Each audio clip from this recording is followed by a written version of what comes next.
ये जो बात है ना, ये पिछले कुछ दिनों से घूम घूम कर वापस सामने आ जाती है और एक बार फिर आ गई है कि भारत में छोटी कारों की डिमांड कम हो रही है। और इस बार ये बात कही है मारुति के चेयरमैन आरसी भार्गव जी ने। ये बात क्यों बार बार आ रही है और इस बात के पीछे बात क्या है, समझने की कोशिश करते हैं। मैं हूं अनिमेश।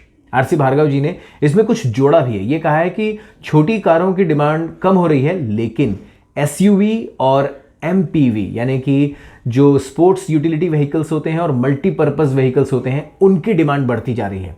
तो इसके निष्कर्ष में यह कहा जा सकता है कि भाई हो सकता है इंडियंस की कमाई बढ़ गई हो, वो बड़ी कार्स ले रहे हो।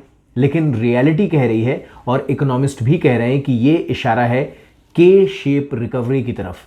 के शेप रिकवरी में होता यह है कि अमीर और अमीर होते जाते हैं, गरीब और गरीब होते जाते हैं। इसीलिए ये जो इंडिया का मिडिल क्लास है, इसके सिकुड़ने का अंदेश है।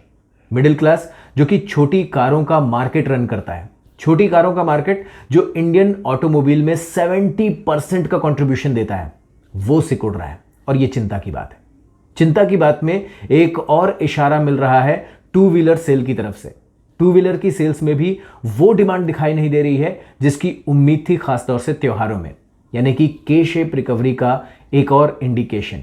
मिडिल क्लास का सिकुड़ना बहुत सारी समस्याओं को जन्म देता है और साथ में इंडिया की रूरल इकोनॉमी में भी वो डिमांड नहीं है। इसी वजह से इंडिया में गोल्ड की डिमांड भी सिकुड़ रही है।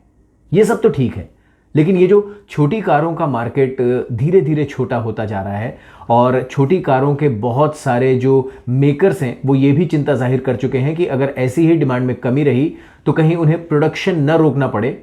इसके दूरगामी परिणाम क्या होंगे? देखिए, ये जो छोटी कारें हैं, ये कंपनियां इंडिया में मैन्युफैक्चर करती हैं दो रीजन की वजह से। एक, इंडिया में उनकी डिमांड है और दूसरा, इंडिया में मैन्युफैक्चर करके वो इसे एक्सपोर्ट करती हैं बाहर। यानी कि भारत के बाहर छोटी कारों का एक बड़ा बाजार है और वो कारें भारत में बनती हैं। बाकी जो बड़ी कारें हैं, एसयूवी है, एमपीवी है, ये तो सभी जगह बनती हैं। थोड़ी सी इंपोर्ट ड्यूटी लगेगी और वो बाहर से कारें इंडिया में आ जाएंगी। उनका मेक इन इंडिया या मेड इन इंडिया होना बहुत बड़ी शर्त नहीं है। इसीलिए छोटी कारों के बड़े बाजार का सिकुड़ना चिंता की बात है। और ये चिंता कैसे दूर होगी? फिलहाल इसमें कुछ भी दिखाई नहीं दे रहा है। छोटी कारों की बहुत सारी यादें हैं, क्योंकि बड़ी बड़ी फैमिलीज़ ने छोटी छोटी इनकम जमा करके छोटी कार लेकर इंडिया के ऑटोमोबाइल वर्ल्ड को रफ्तार दी थी। अब वो रफ्तार थम रही है। देखते हैं उसे वापस रफ्तार देने वाला कौन सा फैक्टर निकल के आता है।